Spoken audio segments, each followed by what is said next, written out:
Staring at the screen, the colors spin. Just a wait screen, where do I begin? This isn't a show, it's just a delay. Still here you are, you decided to stay.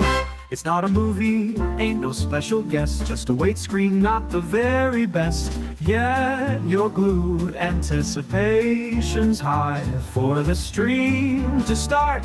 Oh my, oh my, oh my. Yes, it's late, we'll be starting soon. In this digital world we croon for the content we've yet to see.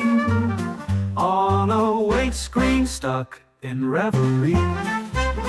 Don't you worry, soon it will commence. Right now you're here at my expense. Just a teaser, a colorful jest. It's a wait screen, you know the rest. Patience is a virtue, they say, but this wait screen's making you sway to a tune only time can keep. As you watch, half awake, half asleep. Oh, the seconds tick, but the fun's on hold. The wait screen's tale is getting old. But just hang tight, don't click away. The show will start, come what may.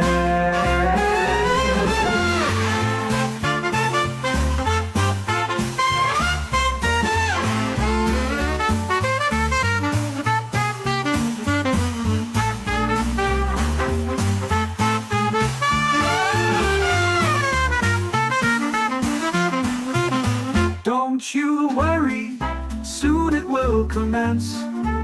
Right now you're here at my expense for the content we've yet to see.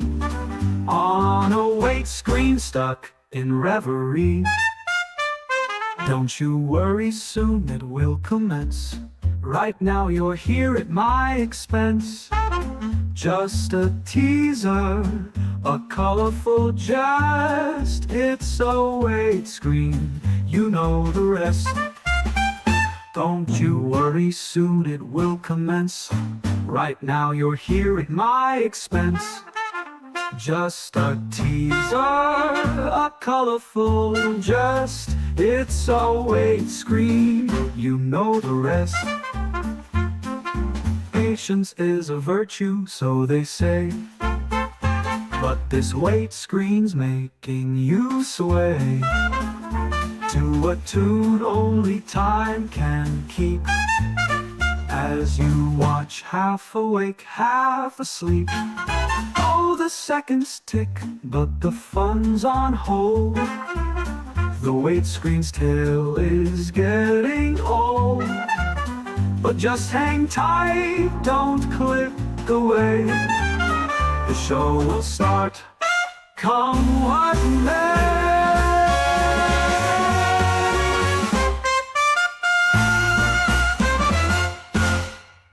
The wait screen's tale is getting old. But just hang tight, don't click away.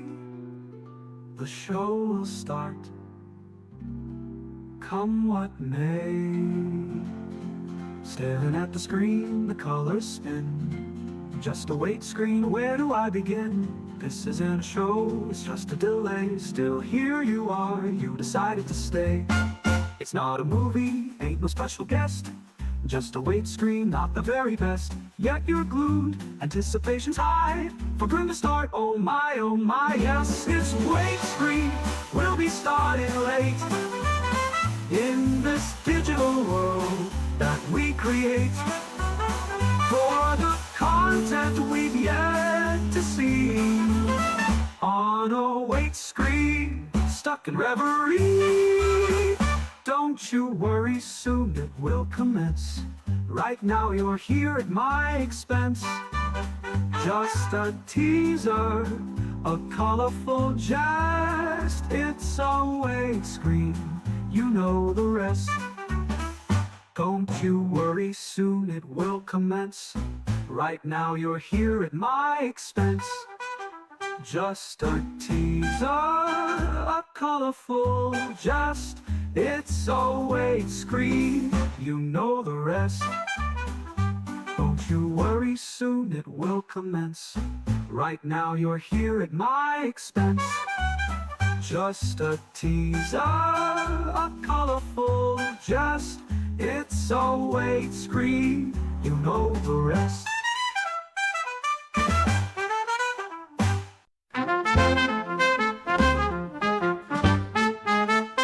Staring at the screen, the colors spin. Just a wait screen, where do I begin? This isn't a show, it's just a delay. Still here you are, you decided to stay. It's not a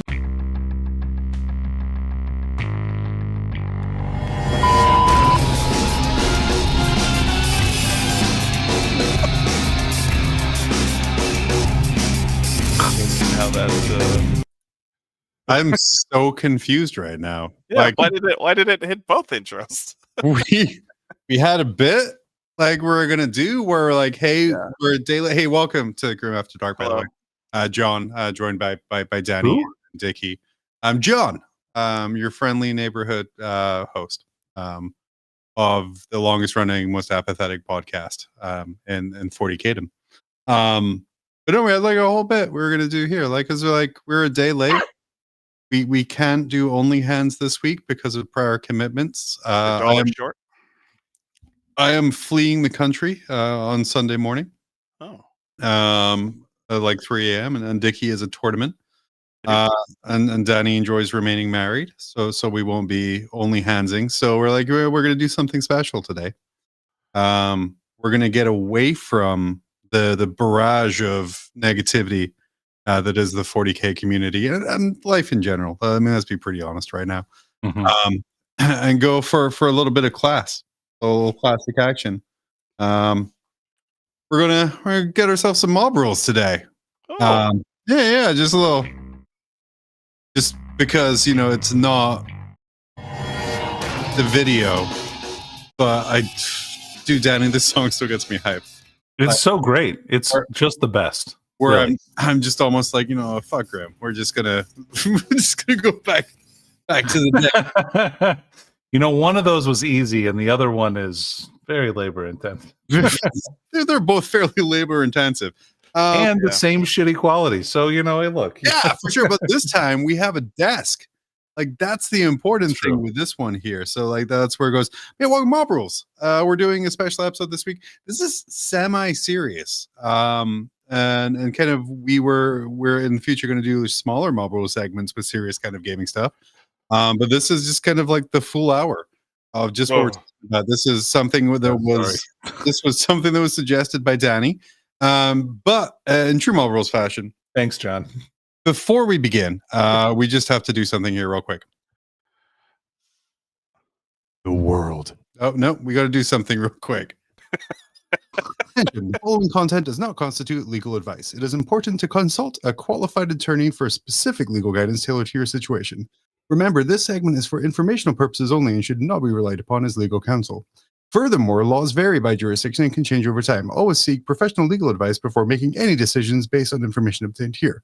Remember, your individual circumstances may require personalized legal services. This segment serves as a general disclaimer and not as a substitute for professional legal counsel. So that's just something we have to play now before Danny dispenses any advice on any topic whatsoever. Thanks, John. So we gotta get you in here. This week we are going to be talking about reading the room. Navigating players and vibes at local events. So this is just to warn people, those old millennials out there watching. This is a vibes-based podcast right now. Danny, what does that mean? Well, John, it can mean many things. That's the entire point of being vibe-based. So just, you know, check your negative vibes at the door. Yep. And come in with a positive attitude. And we're here to talk about reading the room today. And yeah, I think it's a super important topic because especially with me trying to join a new community down in where I'm living now, and Danny, you sort of trying to restart the competitive community up in Anchorage. Yeah. Dickie, you're running mega events to the just Mega events, yes. that make the Heffelfinger. MAGA events. That's what you said. No, we're not doing that. It's the 51st GT of the year. It's kind of learning how to read the room and kind of what kind of event, what kind of people are there, is a really underrated something that can really help make or break your event experience. We've talked a lot before about how your expectation should match where you're going and what you're doing. Like if you're going to the Las Vegas Open, there is 1 in 1,000 chance you're going to win it. So your expectation, if you go there expecting to win the whole thing, you're not going to have a good time, because that's not the vibe you should be going with. So it's kind of having that kind of thing. So today we're going to look at 3 or 4 different things. We're going to talk about understanding the atmosphere you're going into. We're going to talk about various player types. I know we did it kind of jokingly before, but these are kind of a little bit more serious. And adapting accordingly to the environment, and then helping newcomers and veterans like kind of adapt to and kind of have the best time here. Danny, Dickie, anything you want to kind of go over there before we move on? No, I think those are great categories. I'm ready to talk about them. Dude, we're ready to have actual serious. And if you are watching this live along with us, 1, why? 2, feel free to, we're following along in chat. Get your opinions, get your questions, and get your thoughts in. We love hearing those. If you are watching this after the fact, question 2, why? But also leave a comment below, and whether you disagree with us, whether you agree with us, we don't really care, but I mean, it makes good future content that isn't really super hard to do. So that's the important thing. So the first thing we have here is we're going to go over some player archetypes, which is kind of like the different sort of people that you're going to see at events in general. I have here, so all of these are, by the way, are accompanied by images. I did put in some work today and getting this all set up. So like, hopefully these visual aids will be helpful for you, Dickie and Danny, and figuring this out here. So our first player archetype is the competitive player. I'm going to let you guess which one is the competitive player. The 4. Ooh, tough call, honestly. Yeah. Do you guys remember when we did those butt plugs? they were all Art of War. The Art of War. Oh man, that was so good. Well, maybe we should have brought that back for the competitive player sort of thing. So yeah, guys, you're engaged at a John Lennon and you want to move up to a Jack Harpster. That's right. The best part, remember in the early days of Grimm when we said we talked to an LVO champion, and it was like the guy who won the hobby trial, or it was like someone like that. and Harpster was in the chat being like, "Oh, can't wait to hear what I'm saying." And I was so tilted. It was great. But anyway, competitive players are, as the name suggests, people who play the game for the competition of it all. Danny, why don't you take us through some more information about competitive players? Like, okay, yeah, sure. Yeah. So competitive players kind of constitute somebody who's coming to this game with their I think what differentiates these players, let's start there. Okay. I think what differentiates players is what their expectations are of the games that they go to, and like what their end goal is, like what they're trying to have fun in out of it. And I would say, typically speaking, a competitive player wants to play the game to try and win the game. I don't think they're always just based on winning the game. I think there's a lot of competitive players who go to have good games. Mm-hmm. Like I would say that's kind of where I sit. Like, I don't necessarily care if I win as long as the game itself is like a worthwhile game to play. Like, and I have fun playing it. That's what's really like what I am shooting to win when I come. Like, if I'm across the table from you, just know. Dickie, can you clip Danny when he said, "I am shooting to win when I come," and we can just. That's John, if that's happened, I've already won. But Dickie's a competitive player too. Dickie, why don't you talk to us about how you feel that that title applies? like I don't necessarily think it's winning that uh that drives me. It's I think like you said, it's just having a good game and learning. Yeah, Actually, I find that learning from the matchup or learning from the army or the player, just learning skills based is enough to kind of get that competitive juices going. It's the competition.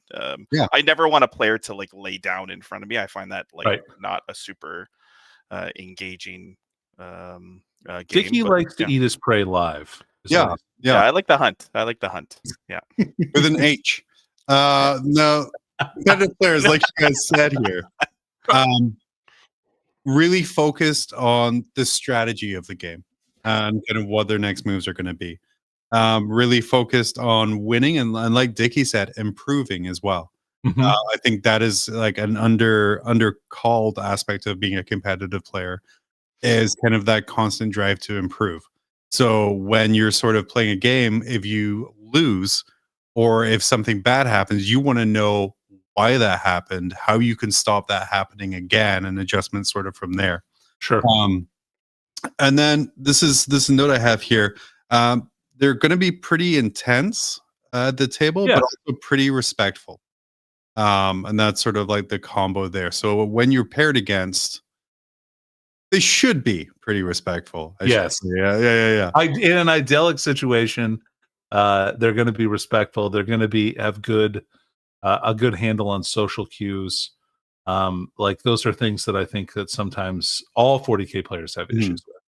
I mean, because you was it Lennon you played against at Charity Hammer? I played against John. I played against Nick several times. Hmm. I haven't played against Siegler or Harpster yet, but Yeah.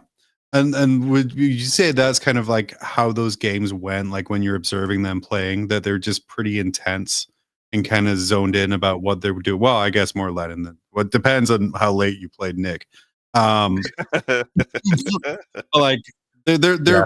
they're being respectful to you and they're being polite, but they're also super intense in what they're doing and maybe not having a bunch of small talk at the table. I would. sure. Jack's not like that at all. I mean, if you just listen to the LVO stream that Joe did, Mhm. he is a chatty Cathy on stream, and it's a lot of shit talk as well. You So know, lots of shit talk, but maybe that's his. I don't know. Maybe that's his table mannerism. I don't he know. might be that now. I would say that like when I was doing table bossing for finals a couple of years ago, Yeah. Mhm. that was not the case. And it No, was he was very like very intense. hyper focused on maybe he's gotten a little bit looser, which is great. I think that's honestly, I think that shows maturity. I think that shows the ability to kind of separate yourself from the game socially. Mhm. Like that's not like the result of the game isn't going to affect you like on a mental level, which is a good goal to strive for. Yeah. And Dickie, jump in with chat if anything comes up here because I'm not paying attention to it because I got notes up now because I prepped for this. Wow. How would you interact? So you're at a tournament, you're at an event, you're paired against a team shirt is my fun little nickname for a competitive player. Yeah. The jersey, yeah, I wear a jersey though. That's Yeah. yeah, you're a fucking tryhard, dude. Yeah, you coach people how to try hard. oh man. You're tryhard on a national level, Dickie. Like, where did I International. go? Where did I go wrong? How what's man. the best way for you to interact with them as an opponent so that you can get the best experience out of it? Usually I go to the table and I let them know that I'm kind of a big deal and that they should. No, I don't.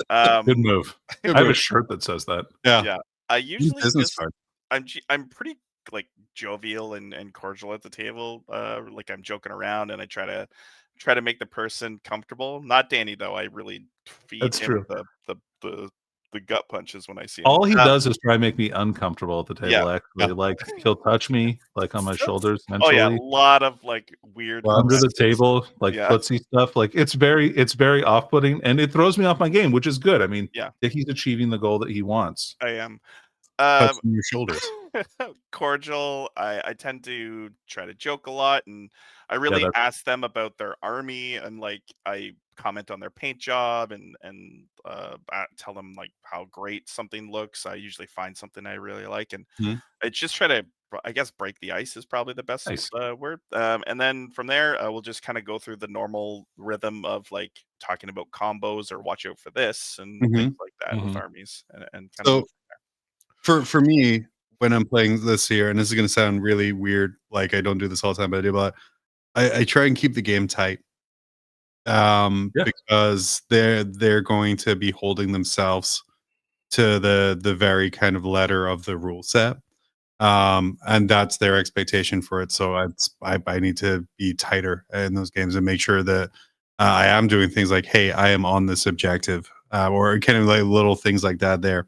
And then the Be other verbal about intent. being verbal about intent, yeah. And then the other thing, and I struggle with this, is don't take it personally if they're distant.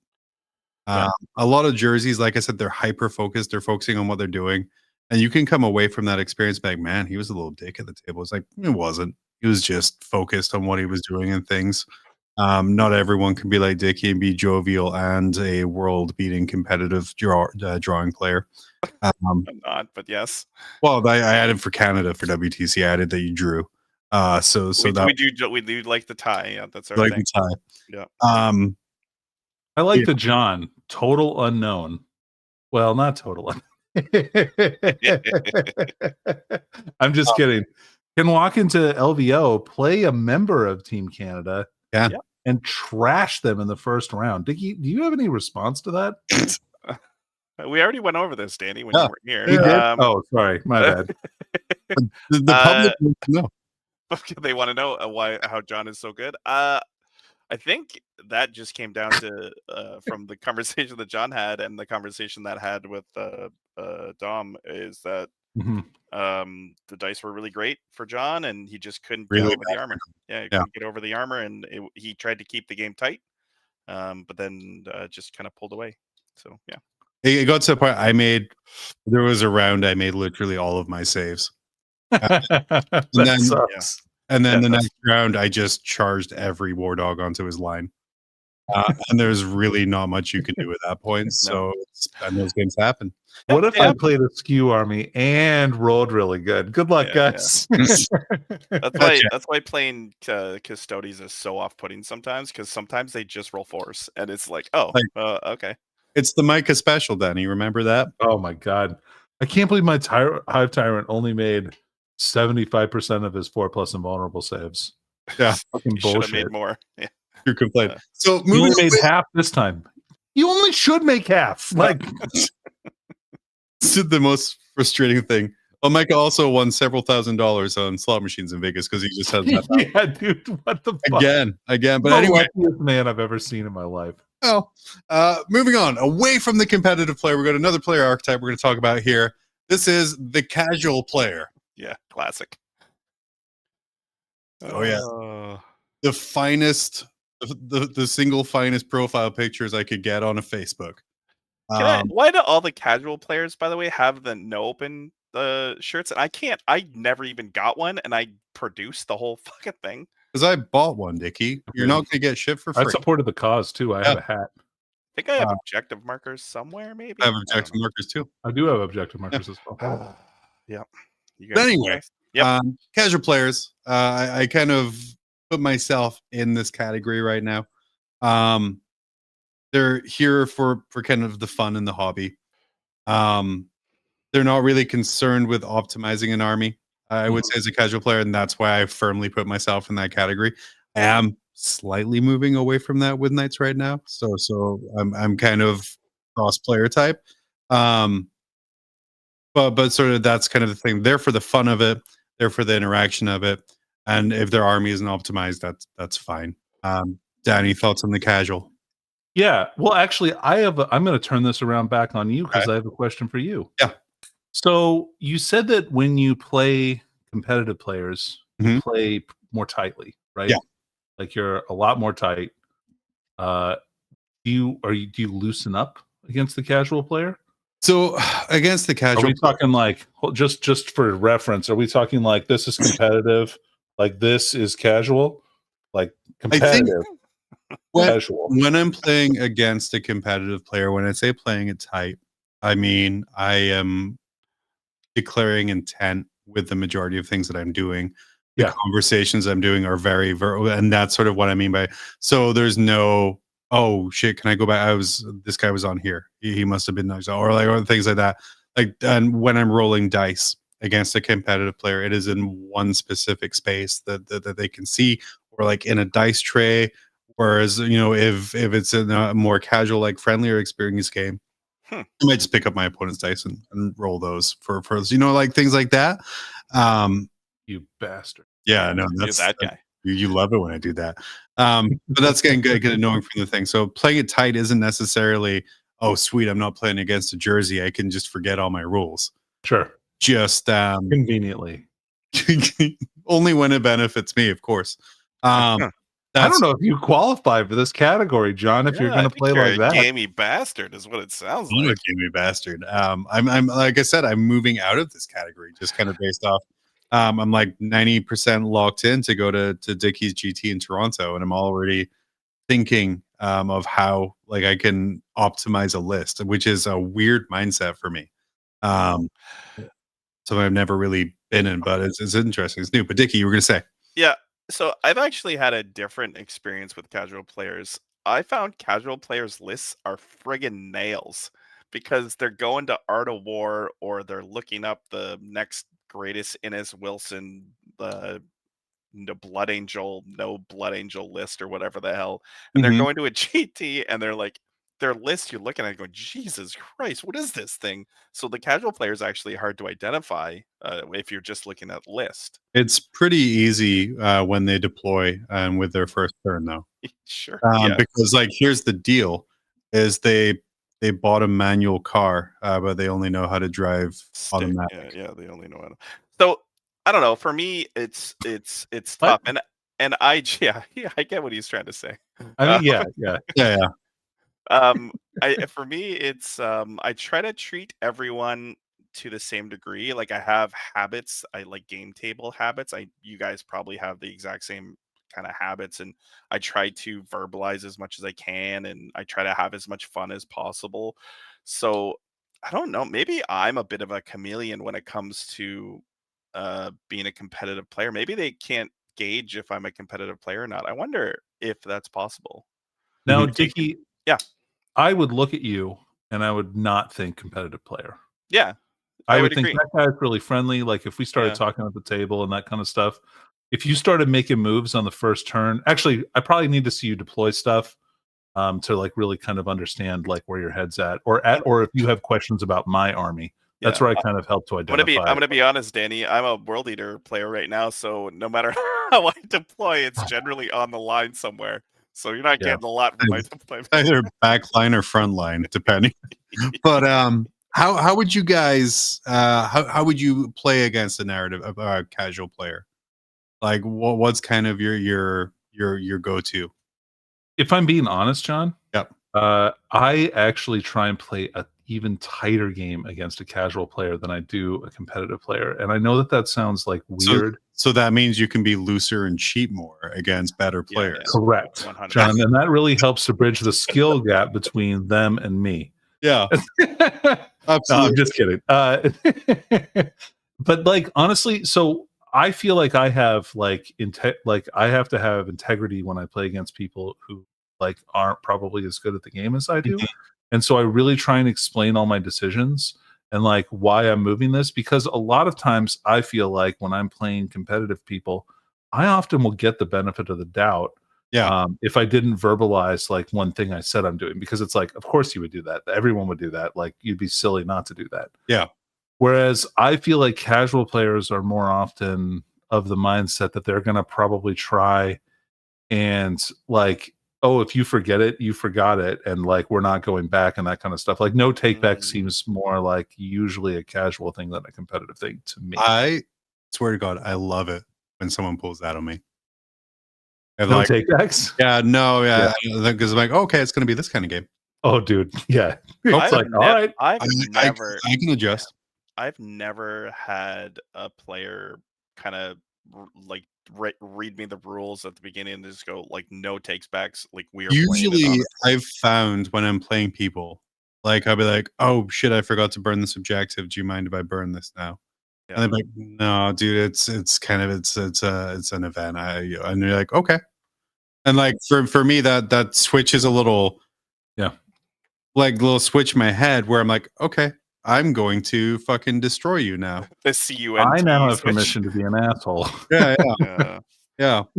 But yeah, it just Um, it's more like just kind of keeping it light and kind of matching sort of their energy there. And like Danny said, it was just being like, no, I think if you're doing it against like a Jersey or a competitive player, it would almost come across patronizing how much you're Yeah, describing what you're doing. But that's also super helpful because I know, like Danny, when we started playing, and you that's how you talked to me during games. Well, one, it was patronizing, but two, I learned a lot from I have no kind of respect for all you. of those different things. Right. And then it kind of comes back later to be like, okay, it's like, oh, I did learn that there. I think Mhm. I think you're right. I think the mid tables tend to. I think you do. I think Danny's right. You do kind of have to play a bit tighter at kind of the mid to lower tables because I tend to find like not that I'm ever really like I am a competitive player, but I tend to kind of be the mid to upper mid tables for the Mhm. most part, and I tend the players like it's almost like a cordial like of course you would play like or of course you would burn that. It only makes sense, and they would let it happen. Right. Versus, I guess it sounds like the mid tables are being a little more tighter on the. It was very interesting, right? Yeah. How that happens. Let's talk about the lower tables. The narrative player. Oh boy, Look at these guys. what a good picture. Yeah. Yeah, one way you can tell is if they're in costume, like, but not in a funny way.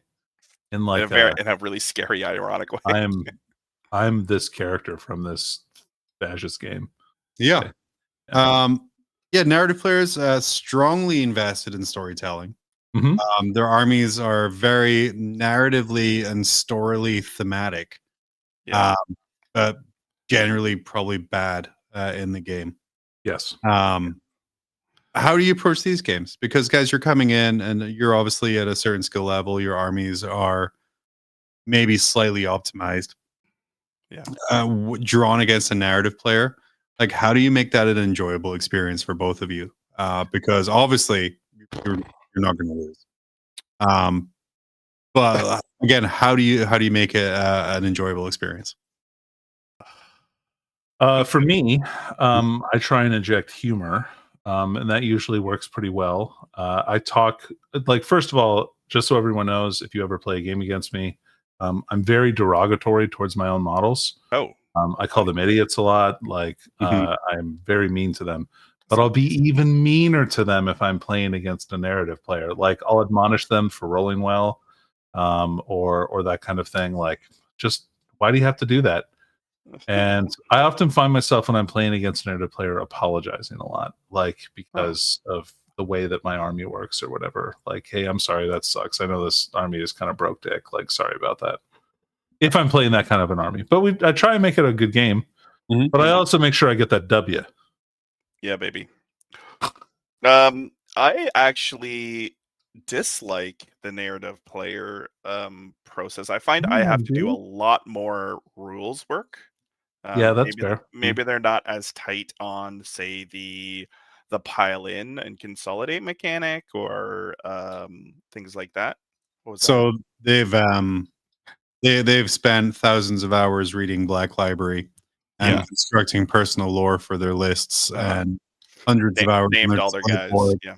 named all their Fuck. guys, spent 5 minutes on the Uber over reading their rules. Mhm. Master fluffers. Yeah, it feels like I'm doing extra work. I would imagine the narrative player is the same as maybe another category. I don't know if you were smart and put the cheater player. No. Oh no, it's just a baby. It's just a baby. Yeah, no, Uh, it's maybe next. Okay, so I find the narrative and the cheater you actually deal with in a very similar way by watching all their rules, because they probably have no idea what's happening. They probably don't know the movement profile on every character or the weapon profile, so it's actually a lot more work. Mhm. I find I don't hang out with the narrative player. I think for me, I try to really get into the You narrative with can't them. even be friends. No. You play But I narratively. mean, no, That's what Dickie they're says. scum. No, I Yeah. try to get into the I try to get into the narrative with them, because that's what they're there for. So I'm willing to jump into the narrative and talk about how Karn is going to kill all their army or whatever the case may be. So I'm happy to go into that, but I do find it a lot more work with regards to rules. Yeah, that's fair. Perfect. Well, I previewed it, but the next category here, the newcomer, The baby. the little Warhammer baby. They're new to the game, or they're just sort of getting the hang of it. They probably don't know all their rules or synergies or stratagems or things to do. How do you approach these people? With an iron fist. No. Well, it depends. Dickie, that's not always wrong. Okay. But like the key here is to gauge what type of newcomer are they. Are Hmm. they an overconfident newcomer? Then you need to Best. show them the error of their ways. And if they're there to learn how to play the game, like make the game a teaching moment and just kind of like really kind of walk them through. If they're about to make a bad decision, like really caution them about what they're doing. Yeah. Like that kind of stuff. I don't try and play the game for them, but if they're making like a really serious tactical error, I'm gonna explain why they should not do that. Like probably. after you punish them, though? No, Like you, no, it depends okay. on the person. Now, if it's the overconfident person, then yes, after I've done the thing. The newcomer who always owns an airbrush system free radio Oh. Armageddon. That guy, it's just the worst. Yeah. Yeah. Dickie, how do you support newer players? Well, they're hard to identify these days with the magic net list. But Which net list hurt you? This is now your second player dude, type. everyone's got like, okay, so I don't know how many times I've had to play it into the Gilliman, Khadgar, Gladius, like Desolator okay, bullshit. yeah, okay, stop. I won absolutely. I played into that, hate it. Yeah. And then there was a GT I was at where 3 rounds in a row I played into almost identical Vanguard lists. Oh, we said something really bad. Everyone just left and watched. Oh, sorry about that, guys. Yeah. Everyone's a newcomer. So how do I tend to treat newcomers really well. I try to make it like Danny said, an informative game. I try to have as much fun as possible. So yeah, it doesn't really change. I would probably treat them very similar to the narrative player, to be honest. What are your guys' thoughts about the post-match discussion? Like after the game, letting them know things that they could have done differently, letting them know kind of mistakes that they've made. I hate letting people know the mistakes that I would. Maybe if it's a list design, like, oh, I really think this would be great in your list. Like, for instance, I played a Tyranid guy and he didn't have gargoyles, and I was like, dude, I love gargoyles. I think they'd be a really good asset to your list, and here's why. I try to do stuff like that. I don't necessarily want to go through errors that they made in the game, because it's just generally it's going to be forgotten pretty soon after. So I don't think there's a lot of value in that. Danny, do you agree that that's forgotten pretty soon? Because I know we've had conversations like that. So first of all, for judging my performance, I feel like an idiot, like doing it right after the game, because my brain needs time to like parse out what actually happened. Yeah. So I feel like I don't make an accurate assessment, but I am way better at I am very judgmental. So it's really easy for me to point out where somebody has screwed up. And what I do a lot of times is I say, hey, do you like, I feel like I have some advice. Do you want to listen to the advice that I have? Or you don't have to, like, just take it or leave it. But like, I think I see some places I think that you could have done better. If you want me to tell you, I'm happy to do that. But if you don't want me to, like, I'm not going to overstep and like try and tell you how to play the game. Yeah, much like I train my dog, I usually use condescension when I'm dealing with new players. No, I'm joking. Yeah. But yeah, I mean, that probably does sound kind of condescending. I'm not trying to be Yeah. that way. Like, That's what I said. Like, I try not to go through errors that they made in the game because I just don't know if it may help. I personally never, like, if someone said, yeah, you should have done this instead of this, like, I can't move back. I can't go back to turn 2 in my head. You know what I mean? So it's Yeah, like, yeah, sure. you know, that's fair. Our last player archetype here. the veteran. Look at this scammy bastard. God, This is- what a champ. This is where I classified you, Danny. This is where I sorted you Yeah. into, is the veteran. They generally have a lot of experience at the game and a very deep understanding of how it works. Can be intimidating to play against, but really enjoys helping others improve. Mhm. And generally, yeah, that's kind of what I would say that like the veteran is there. Played for a long time, has a very deep understanding, knowledge, can be kind of intimidating to play against, but at their core, they do really enjoy helping to generally create a better community.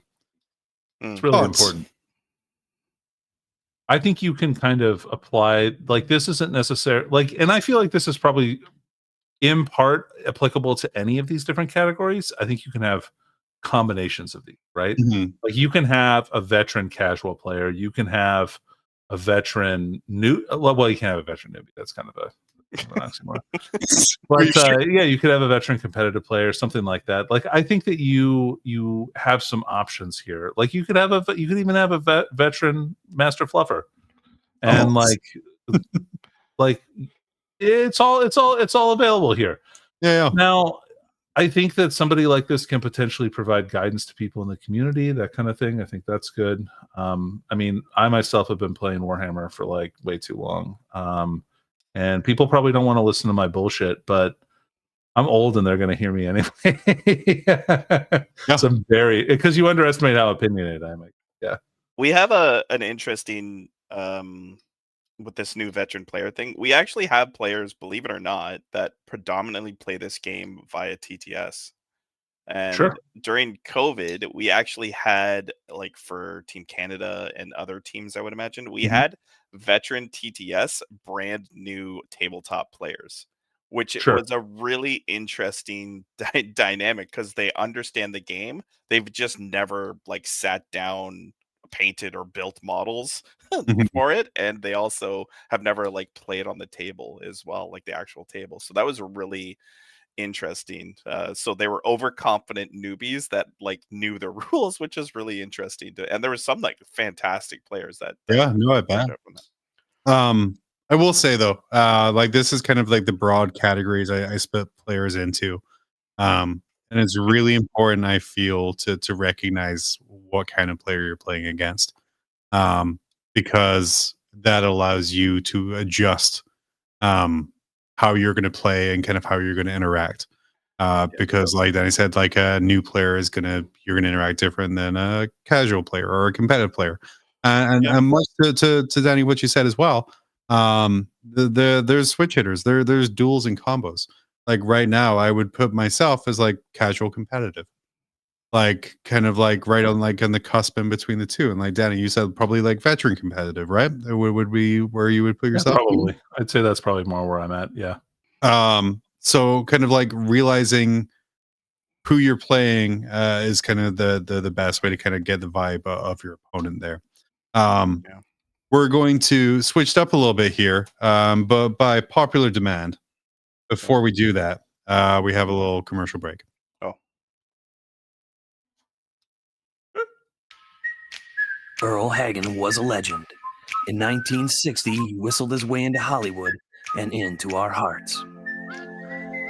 Decades later, he made a comeback, lending those lustrous lips in the 1980s to such bands as the Scorpions, Guns N' Roses, and Pat Benatar. A half-century after his humble beginnings, he's at it again. This time without cumbersome musical accompaniment, he'll have you wetting your whistle and whistling along. His new album, Earl Whistles Disney, is sure to be a hit with all generations. Order now and receive a bonus album, Earl Whistles More Shit, a collection of previously unreleased material of Earl's favorite songs through the years. On this bonus album, he demonstrates his newly mastered technique of inward whistling.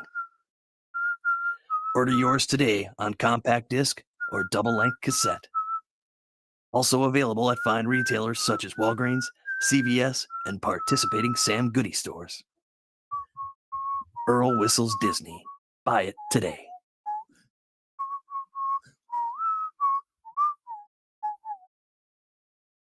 Oh man, that was a blast. But we don't actually have to make visual ads. We just put up a single slide that says commercial break, and that works. Hopefully. Advertising for decades, John. So I don't know. I think we shouldn't rock the boat. You know what I mean? No, that's fair. So moving on, we're going to talk about what's the vibe. By that I mean sort of what kind of event are you attending? I've made jokes for a long time about LVO being the world's largest casual event. But really kind of I broke this down into four event types that I'm hopeful the guys here can have.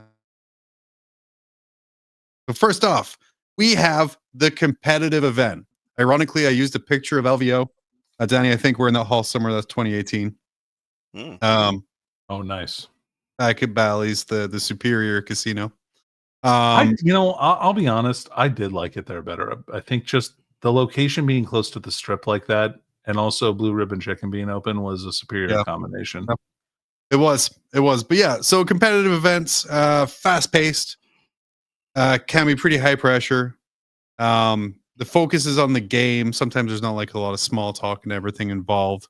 And there comes like an expectation for sportsmanship and kind of etiquette. So you're not distracting your opponent by like going over to his side of the table and farting, for example, which is something I've done.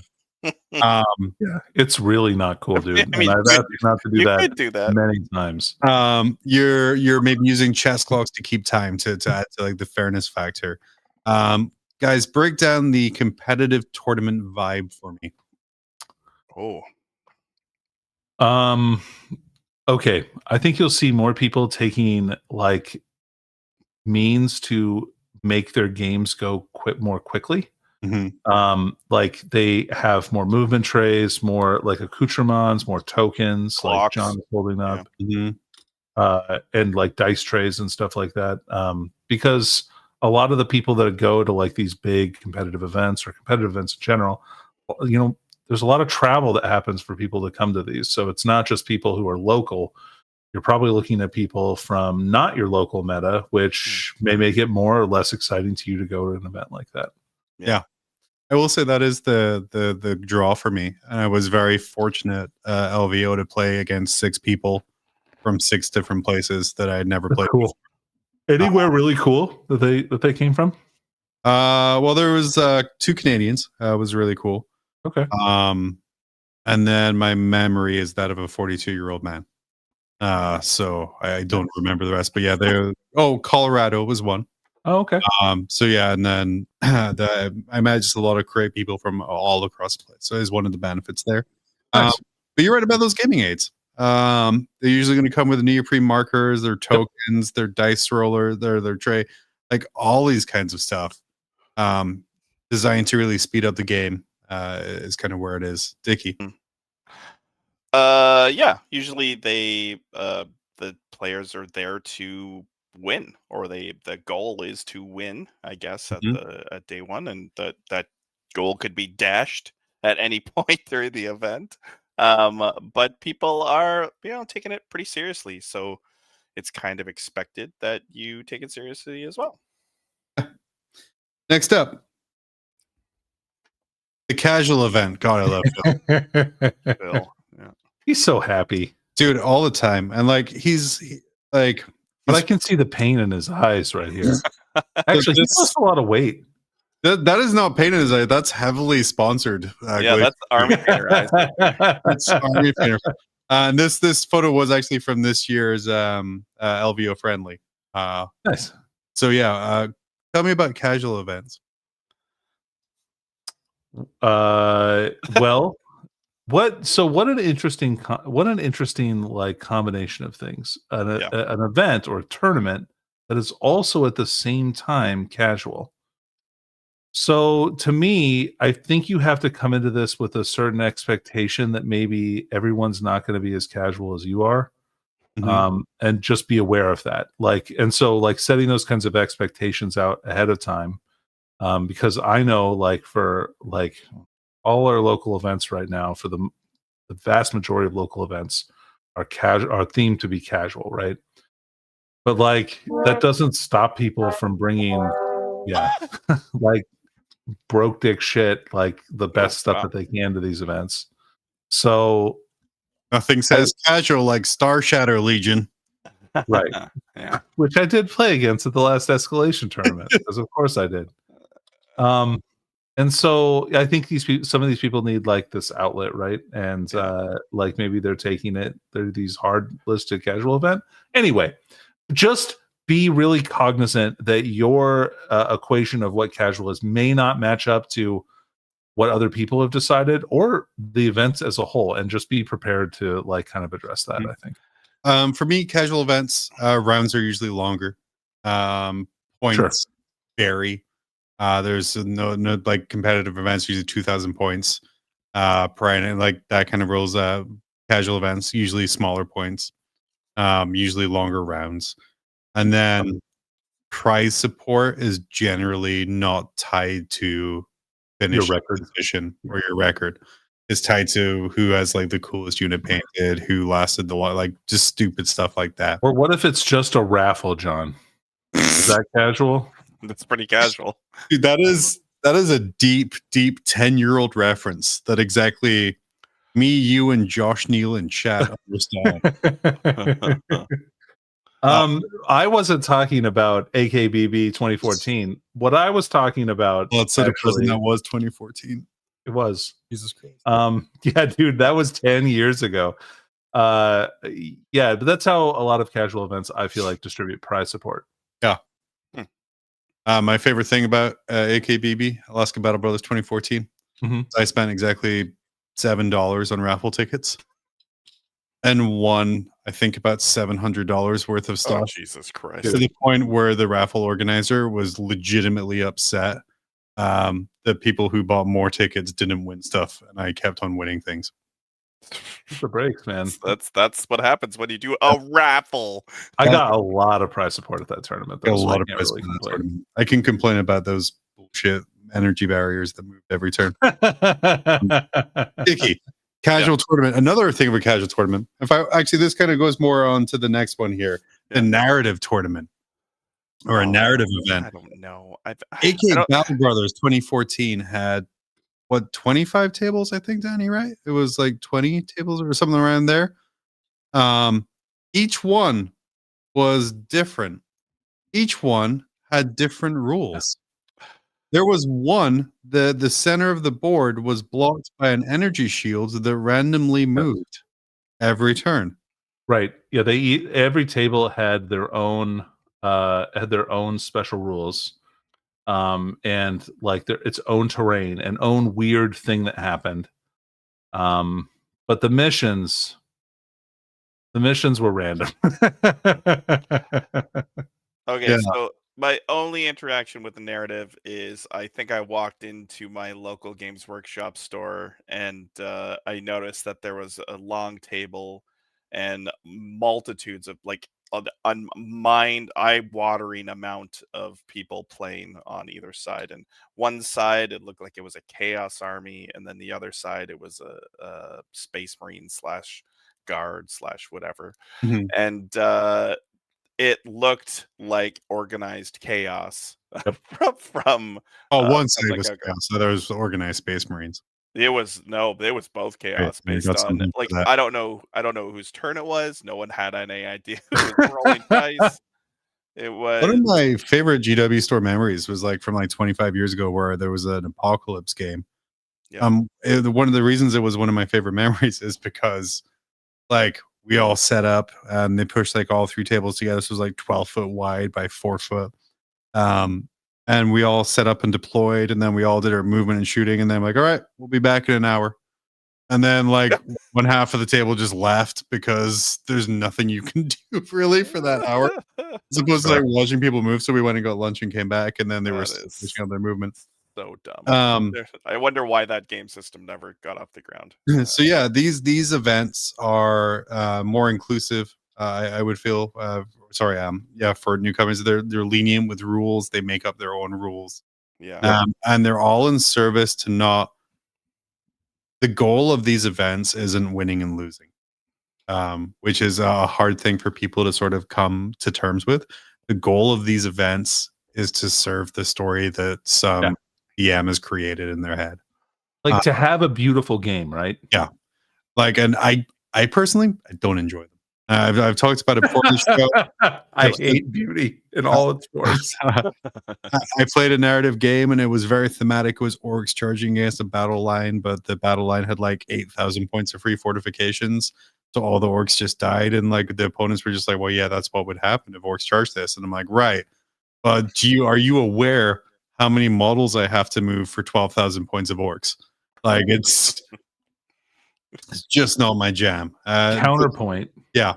Do you remember the heresy game, the heresy narrative game that we played? Okay, I do, mainly because so AK Battle Boy was a 2015 AK Yeah, Battle. 2015, the year after. We're like, no, we're not going to do that again. We're not going to do that again. So we did our own event where it was it 3-on-3 for I think it was 4-on-4. It was 4-on-4, so it was 8 of us doing heresy. Yeah. And like the center was like the golden throne. I remember this game vividly because I bought porta potties, like 9 porta potties. Yeah. And I painted each porta potty up in the Legion color for the people thing. So Danny had a White Scars porta potty. Mm-hmm. Like I had Imperial, and then right in the center, in the middle of like the dais where the golden throne was, just a golden toilet. And that was the golden throne. I remember this game, to be fair, more than I think any other game, because it is the single most upset I have made you during a game. repeatedly when we were on the same side. Yeah, John's playing this Imperial Fist army, right? That like teleports these 20-man fucking squads onto the table. And like I'm playing White Scars and I have all these bikes. So I'm like moving around, I'm setting up these charges. John is deploying all of his guys in front of me, like a wall of tactical marines, like he blocked my charges fucking twice. That I had with like good combat units, and I'll never forgive him. Yeah. Josh also in this chat, yeah, the game was a masterpiece. Mainly because one of the guys, Colin Agnew as well. Him and Eve, they were trying to figure out whether they should charge my they were charge oh shit, what was his name? The sword guy. Sigismund. Sigismund, they were like, well, I'm gonna just charge Sigismund. And then like Agnew did, and I just wiped out his entire squad with one guy. Yeah, because you like challenged or whatever, and then like he had to accepted, right? He was like, oh yeah, I want to do that.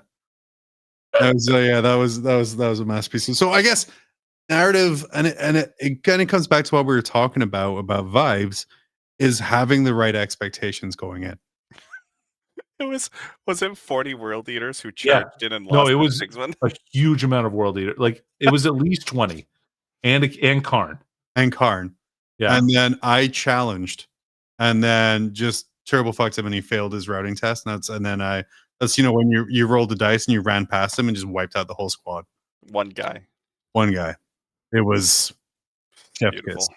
There was fire drakes and they freaking failed there was a deep strike mishap and they just died. So I mean, or maybe they got charged by Angron. It was something like that. It was fucking crazy. Like they just got wiped in one turn. It was wild. Yeah, but this kind of goes to what we were talking about. Like all of us went in with like a shared social contract of like, hey, this is what we want to do. This is what we want to have fun. Aside from me consistently cock blocking Danny from doing anything. Is what I thought was really funny, because going back to that, we were talking like me and you, our entire army pretty much was in reserve. Right. So we went up to the table, like people started deploying, and me and Danny were like, "Oh, we'll be back in like 30 minutes," and then we just kind of wandered off because we didn't have anything to do. But like we had that expectation, and I guess as long as you know the rule set, know what you can and can't do, that's where it goes. I think narrative events get a bad rap, and I agree with you now, Daddy. My mind is almost changed about it based on the fact that people go in without a clear understanding of what's happening and what's going to happen. Not only that, but these games need to be kept on a very tight leash. Like you have to have somebody who's either willing to organize like the mission and do everything and make rules calls. Like, I mean, obviously that's a TO, right? But like the missions here are going to be more specially crafted. Sorry, Josh is reminding us that those the fire jester got hit by a party bus shadow storm. Yeah, the Perturabo. Remember, he has his own special shadow sword. Yeah. Anyway, so but yeah, you have to have somebody who's willing to like make sure that stuff happens in the way it's supposed to happen, and keeps the game fun for everyone. Yeah. We're gonna move on past this, Dickie. Past the John and Danny reminisce about a 10-year-old game of 30. Yeah, sorry about that, Dickie. Sorry about that. Yeah, that's all good. It was fun. That was such a fantastic game. Beer and pretzel as the other kind of event thing. Blood Bowl. I put a picture of Blood Bowl up here. It's not 40K related, but it is the single greatest example of beer and pretzel that I can. It's such a good beer and pretzel game. Dickie, do you like Blood Bowl? I love Blood Bowl. Yeah. So, yeah. What kind of teams do you play, Dickie? I'm just interested. Sorry. So my super I want to have fun team was halflings. It was a halfling. You have multiple teams. Yeah, I have an old school pewter dwarf team with the death roller, and that was my I'm gonna play hard here kind of team because dwarves are very good. And then I'm just gonna have fun was my halfling team with 2 treemen. Yeah. Nice. I love we're gonna play some Blood Bowl 3. Yeah, man, we do. That seems some good content right there. And only hands. But beer and pretzels. Well, what's a beer and pretzels event? Well, first of all, it's likely to have a source of alcohol at the event and or food like catered. Yeah, usually in some guy's basement. Yeah, it's usually. Fair. Yeah. Well, sorry, are we talking events or a game? Beer and pretzel events. How do you have a beer and pretzels event in someone's basement? So I separated one person. I separated this out because to me, like a beer and pretzel event is sort of a casual event that isn't a general open. It's a set group of people who are meeting up in someone's home, someone's private area. Yeah. Oh. And that's sort of that beer and pretzel event. A club tournament. Yeah. Yeah. Well, yeah. Less official than that, but yeah. We did one of those during COVID. And it was dope. It was fucking great. Yeah. Was it outside? Did you guys do it outside? No, we just rented the game store. Okay. Mm-hmm. So yeah, we rented the game. That was our way of giving back to the game store as well, by paying to use the space.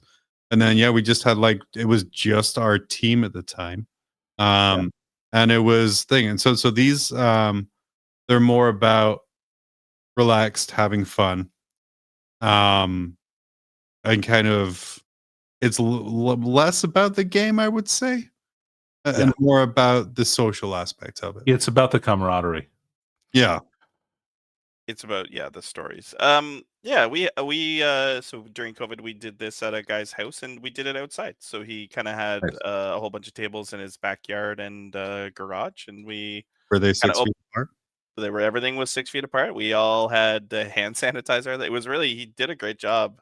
Man, going back to the rules and regulations of that, I do not want to do that again. But it was just to be honest, it was more for sanity at that point, getting out. Oh, that was ours too.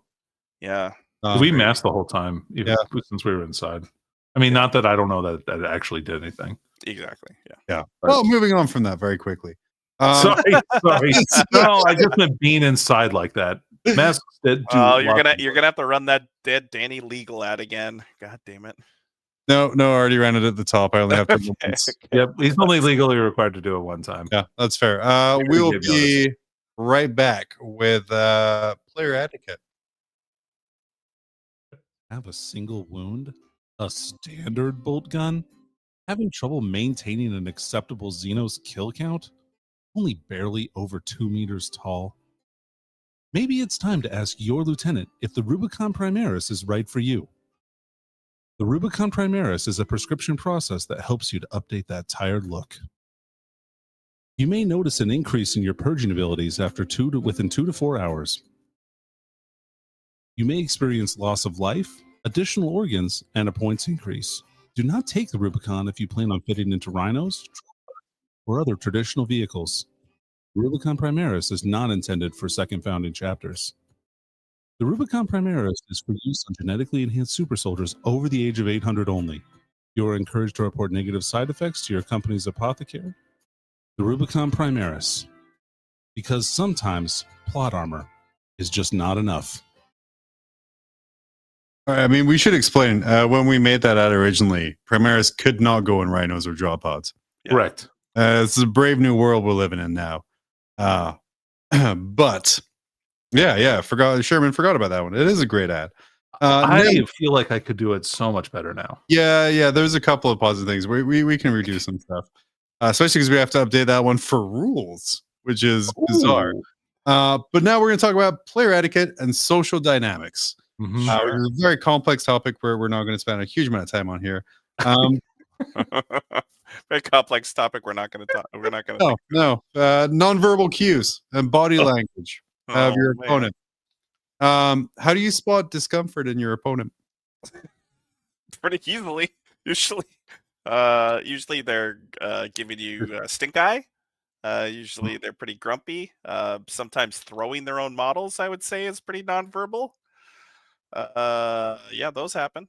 What I like to do is I like to Google stock photographs, and I try to match a stock. I go stock photograph emotion, and then I hold up the picture on my phone hold on, this hand. I hold up the picture on my phone, like I go, okay, well, I'm looking at my opponent. Are they that? No. All right. What about this one? No. All right. And then that helps me to kind of like really judge tone. Yeah. Danny, much like a great white shark, has a lot of trouble reading emotion. It's cold, dead black eyes. Yeah. And seeing great distances too, John. Very hard for me. My sense of smell is excellent, though. I think there's some really important signs to realize when you're playing people. And this is kind of coming from if you're winning the game and your opponent who's been chatty the first 2 rounds, but you just had your go turn. Dickie, we do love a good go turn. And he's it's such a good go turn. And he's just turbo fucked. And then instantly stops talking. Isn't really engaging with the game anymore. Is making very basic errors where like you're like, well, okay. Like what do you do in that situation? Because I've done that to you before when you've had a fantastic go turn. I'm like, oh, what the fuck's the point now? Like, where do you go from that? As the player that's getting fucked or the player that's doing the fucking? The player that's doing the fucking. Of course. Okay, so you have this is mob rules, not Grim. We're doing that, and we're not getting it. Fair enough. Okay, so you have 2 options, possibly a third. I'm sure Danny will get me a third. The one option is you put your foot on his throat, and you can Jesus Christ. you continue to kill him, or weak the leg, Johnny. Yes, like or I told you to stay down. Or you take him out of the game and you ask him how he's doing, and I try to go, hey, are you doing okay? Do you want to take a minute? Do you want to go grab a drink? Do you you know what I mean? So take the player out of the game because they're ultra focused on what's happening. And I hate when players ask this. If a bad turn happens, if do you want to keep playing? I hate when someone asks me that. That's my thing. Oh God, that is so aggravating. But I go like, hey man, it doesn't seem like you're having fun. Yeah. Like, do you want to stop? Like, we can just stop. Yeah. That's really jerky of you. I would say no. Really? I'm not about asking them if they want to quit. I try to take them out of the game and go for a walk or grab a. Well, to be fair, beer. Danny's also trying to take them out of the game. It's just a different method. He's trying to sweep the leg by not trying to sweep the leg. So I kind of take them out of the game, have a drink, and just kind of have a chat with them and see how they're doing. And But I generally never ask if they want to quit the game, and they know they can bow out at any point. I don't think I need to help them. I don't need to hand them the Kleenex, so to speak. I think people forget that. Mhm. I really do. Like, you Yeah. know that, Dickie. I know Yeah. that you know that. Like, we Yeah. both know that, and I know that about myself. Like, if there's gets to be a point where it's like, I don't want to do all this right, anymore. I have Yeah. no way to come back from this shellacking that I'm getting. Like, can we Chillax. just stop? Like, I'll just call the game here. Like, I'm not having fun anymore, and I don't want to be a dick. So like I feel like for me, that's one way that I deal with that. But like, I have to, if my opponent is doing the stuff that John has described previously, Yeah. I I really try and say something to my opponent. Like, Dickie makes a good point. I always, are you doing okay? Like, I think that stuff's good. Mhm. Like, do you want to talk about it? Also, though, I'm not trying to like keep them engaged in something they're not having fun doing. Yeah. So I just like to remind people, like, hey, we can just stop playing. I don't talk about like conceding, like, but like, we don't have to keep playing this game. Right. I guess it's actually true. Like, I plan a lot of team events, and Sure. and it's not optimal to stop playing because you Yeah, want you have to play that game. Like, it you has to have finish. to grind out those points. I will generally make it easier for them. Like, I'll talk out. Like, I'll just like, okay, like we can maybe walk through the cards and see what you're able to score and things like that. Like, Yes. to make sure they get as Of much course. as they can. Yeah. But yeah. Yeah. What about Next, you, John? How do you deal with people when How they do get you like that? how do you deal with that?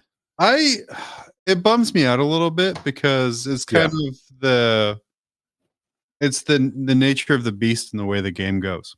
And Yeah. especially you've seen over the years, my army construction is pretty similar, regardless of army type or kind of which army I'm playing. It's going to play pretty similar.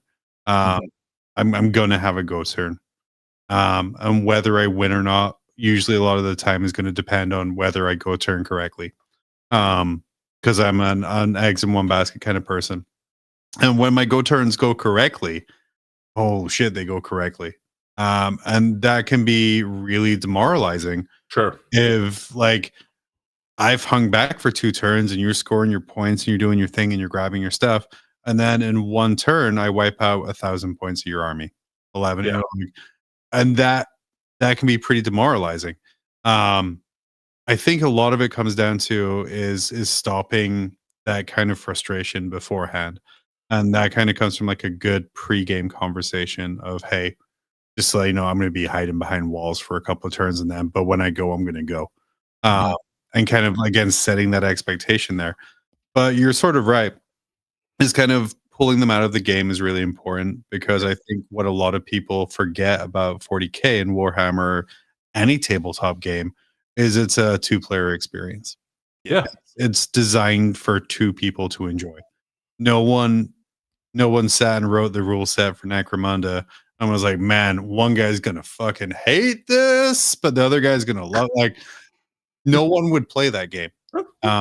So it's really important to me that my opponents sort of like have a good time, and like not saying that your team candidate teammate went nonverbal and sort of negative and everything, Mhm. but when you're looking at your dice and statistically you're making way more saves than you should, acknowledge that. Yes, absolutely. I'm getting very lucky, or Just I like, didn't need that too. Like, I say that yeah, stuff. exactly, and let them know that you know that these things are happening, because I wouldn't want people to think it was a skill thing. Jesus Christ, Right. no. Sometimes it is funny when you like no, they don't say anything about their dice. There's always that Custodes player, and it's like you can't kill anything, and they're like, no, this is average. And you're Yeah. just like, it's the most enraging thing in the world. That is So, frustrating. Yeah. Sportsmanship. I wanted to talk about this a little bit here, and mainly around how do you guys handle disagreements or bad rules calls, or kind of any kind of confusion like that? I think this more than anything else fits under like a sportsmanship category here. For me, after we've discussed it like more than a couple sentences, like, I'll just call the judge, because I'd rather just like, hey, like, we have this third party that's here specifically to do this thing, right? Which is interpret rules. And so why don't I utilize this resource that I have? It's almost guaranteed that like we're not it's not going to be a super long time or a super long wait in order to get a ruling on something that we'd probably spend at least that much time arguing about anyway. Yeah. Dickie? Yeah, I use the judge as I don't want to get the table, like my opponent and I, contentious, and I want the judge to make that really tough call. Mhm. Even Sure. on like measurement, like if it's really really close, and like he disagrees with me on the measurement, Hmm. I will right away say, okay, let's call a judge and let them measure it Mhm. and get that sorted out, because I don't want to start a bad Interesting. game from that point of view. Yeah. I've But it, never done a judge measurement before. oh, okay. But I can see where that would come up all the time. Like, yeah, if Yeah, yeah, there's yeah. like if it's millimeters, like Yeah, well, maybe that is it's appropriate. more. I think it's more if like, oh, okay, I need, so for charges, I find that happens a lot. Okay, I need a 7, and the opponent's like, no, that's clearly an 8. So I'll go back and measure it. I'm like, no, I'm within 7. I'm good. And he totally doesn't disagree. And I would totally just call a judge at okay, no problem, man. Let's get a judge to, like, because I want the table to be cordial. I want to be a Yeah. good opponent. Yeah. So I think it doesn't do us any favors me arguing with him at the table. So yeah. Positivity. Positivity. Moving on from that, how do you keep positivity at the table? Because we've all had terrible games, and I think Yeah. the worst games are against very negative people. So, what do you guys do to maintain positivity? Whew.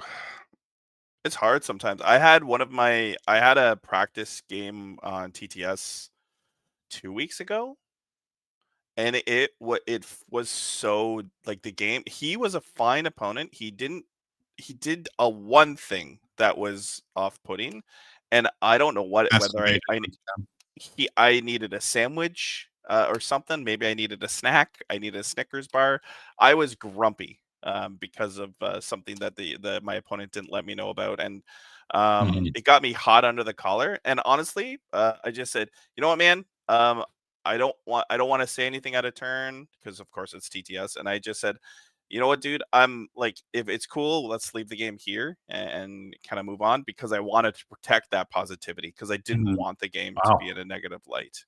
And I would imagine, if you're feeling super negative, like I could cite a game at LVO. If you guys watch Tabletop Live, Riven was playing a guard player. Oh yeah. Yeah. I heard If about you that. remember that. So the game was very positive and cordial, up until the fourth turn. Yeah. And And then Ruben was like, "You were trying to fuck on me." well, the I don't know if actually, he would never say that, but the guard player got a bit chippy, got a bit, he was kind of stretching, because he maybe felt the game was slipping away.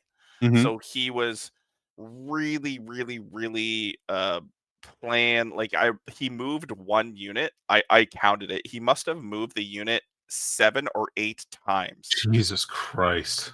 And then, the final straw that Riven, I think, it's so hard because, Scary, sorry, he's a content creator. He's a full-time content creator. Mhm. So if he needs to be ultra positive and ultra cordial at the table, because I it's his believe he job. used his government name.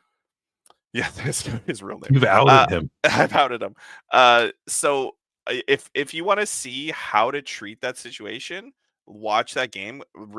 Scary handled it perfectly. Mhm. He literally said, "Listen, I let you do this. He just kind of cited everything that happened." And I think that the straw that broke the camel back is Scary pulled his his secondary cards, and literally after the player saw those cards, he moved them again, taking away assassinate from Scary. And that was like the straw. It was just like, Oh my god. oh man, right? So Imagine being the guy who could break Scary out well, of like, he didn't even niceness. break. Like, he was so, like, he was like, listen, I don't feel good. Like, he verbally let him know, I don't like how this is going.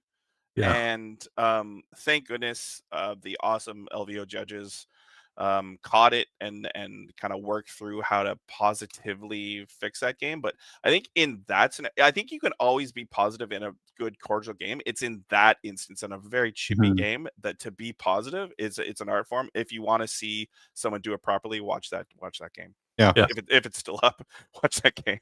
Scary should be studied. All right, we're in the home stretch. One more ad. Woo! Yeah. And then Oh, thank we're going God. to talk about adapting your vibe. You like cookies but want something more British? Buy biscuits. Not like those you have for gravy. British biscuits. Dunking in your British tea. Lift upper lip guaranteed. Biscuits. Recommended by Queen Liz of the Britons. R.I.P. I have to get Gav Thorpe to update that one as well. Thanks. That was Gav Thorpe. Thanks, G. Oh man. We used to make a lot of fake commercials, and he was the only person who was like, I want to make one too. So Really? You requested it? we didn't request anything. Amazing, dude. Gav Thorpe so listened to awesome. some of your stuff and heard about it, and he's like, I want to make my own ad, and he sent that to us, and we added that in. That's why it survived so long. Because I love it. it's beautiful. So yeah, adapting to the vibe. It takes a couple of different things. The first here is being flexible in your approach. Yep. Boom, it's there. Like adjusting your tone, your approach, and game plan based on the type of player you're facing. Danny, thoughts?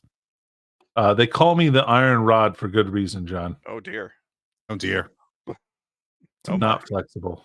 that's I'm fair. sorry to hear that. Dickie, are you slightly more flexible? I'm quite flexible. I tend to get a good feel for the game that I'm about to play, and I can match my intensity level to that game. You right. can match their freak. That's what you're saying, Dickie. Oh, I match their vibe. Oh, good callback. Yeah. The next thing about adapting your vibe, you got to know when to challenge and you got to know when to support. So knowing when to push a competitive edge in your game and when to dial it back for a more relaxed game. We're going to ignore our iron rod in the corner here because you said you're an What? iron rod. John, first of all, yeah, but that doesn't mean I can be an iron rod in support and an iron rod in challenge. You can beat with the Look, Wow. you Very can flexible beat iron most rod. problems to death with an iron rod, John. I think we can all agree on that. Yeah. That's fair. Eventually, at some point, the iron rod will win. But look, you need to know when to be an advocate for yourself. And you Right. need to know when to understand try and empathize with your opponent. And that's difficult sometimes. But sometimes your opponent will try and take advantage of you. And that's just an unfortunate symptom of this game being a very social game, right? Right. No, So- yeah, absolutely. You need to know when to be a good advocate for yourself. You got to know when to hold them. You got to know when to fold them, John. Yeah. You got to know when to walk away. That's right. Yeah. Yeah. Know when to run. I learned Never count Oh. your money. until you're gone from the table. You sit at the table.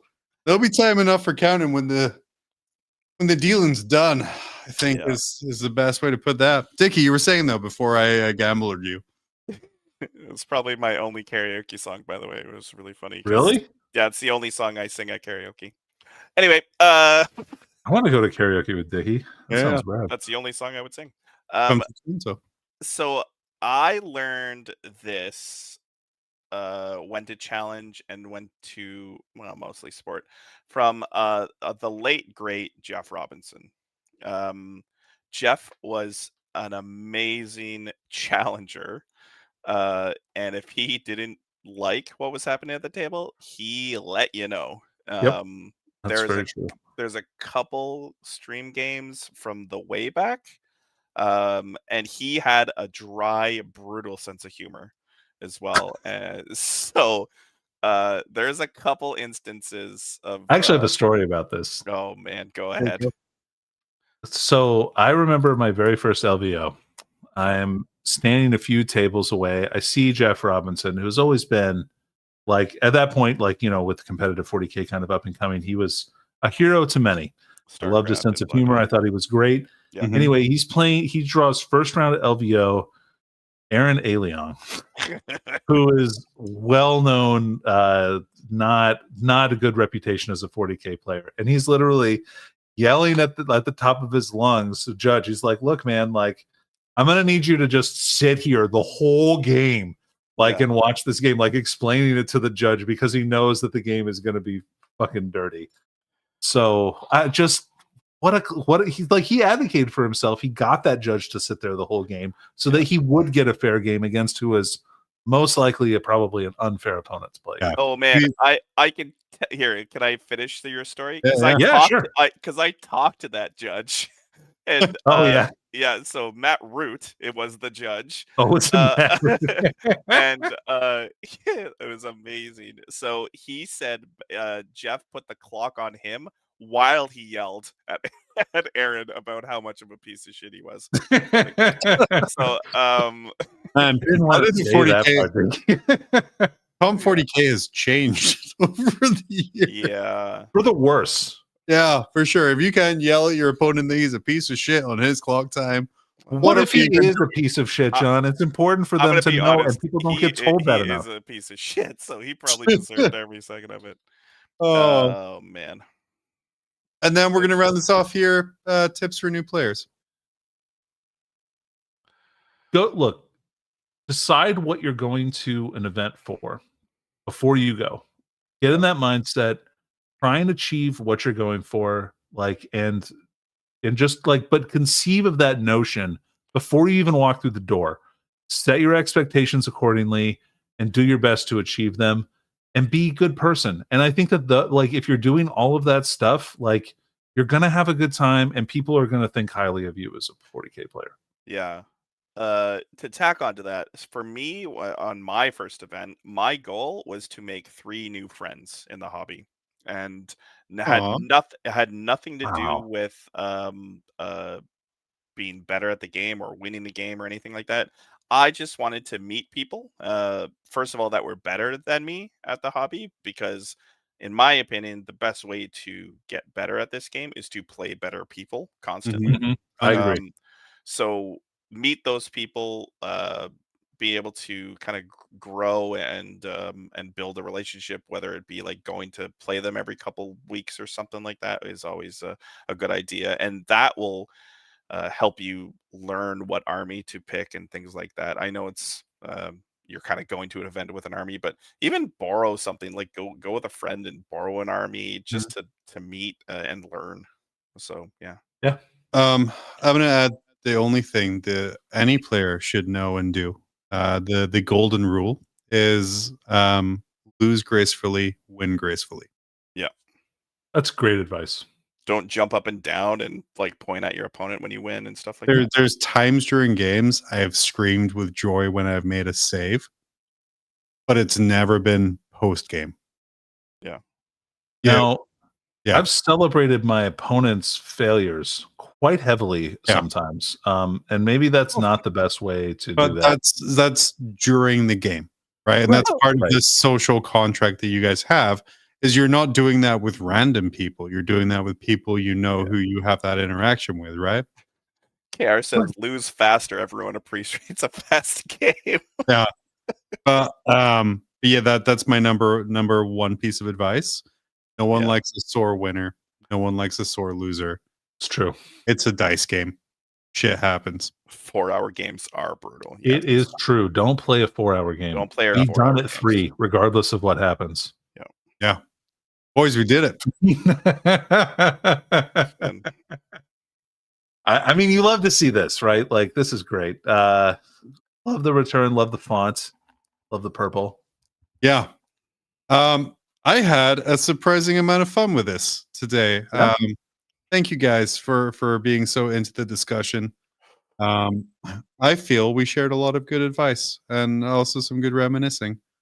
And we played some kick-ass adverts. Oh yeah. Yeah, we did. Anything you guys want to hit on before we leave? Oh, come to my event.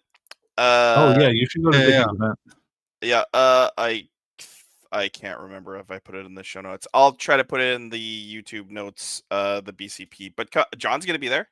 Yep. John is, unless I get fired in a month, but I already have wifely permission and airline miles, so it might not even matter. Kim, he thought this was the hand modeling seminar. No, somebody didn't change the thumbnail before launching, Dickie. Correct. Yeah, sorry. It's like auto sets, and I keep forgetting. I told John to figure it out. Yeah, I'll figure out. What is Mob Rules? Mob Rules is a podcast that Danny and I did about a decade ago. That morphed into Grim After Dark about 3 years ago. Look, dude, I wasn't on it. I was on for the first time a decade ago. Yeah, I have been doing this for. You've been doing it for even longer than that. I've been doing this for like 11 years now. Still shit at it. I'm just like Kim. I had no idea what Mob Rules was. Yeah, no, it's old. It's more 40K focus. Is going to be essentially turning into a Grim segment because I don't want to talk about how shitty the community is every week anymore. And I think discussions like this have a much better place than realizing that chuds are chuds.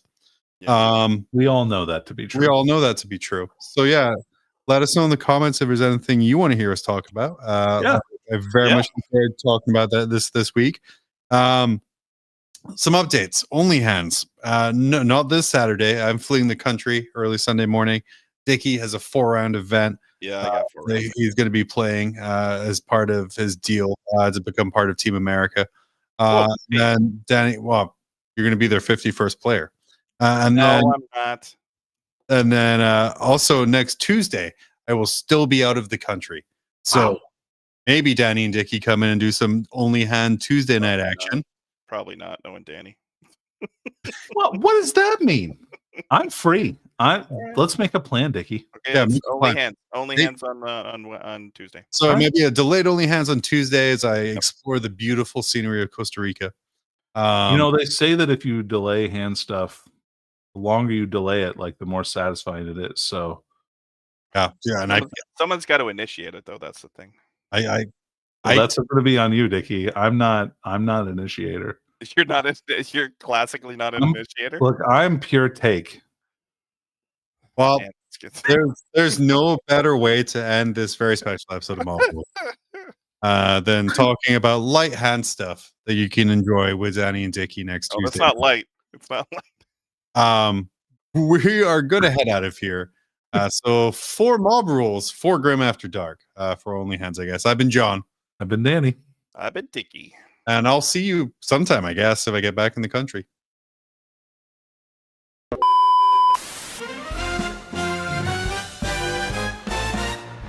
In the grim dark future there's no time for fun, but when the day's battles are said and done, John, Danny, and Dickie are here for a laugh. In a galaxy torn, they're the ones with the craft. It's Grim After Dark, where the bolters spark, where dreadnoughts nap and orcs embark. Tune in, grab a pint, and don't be late for Tales of Hair.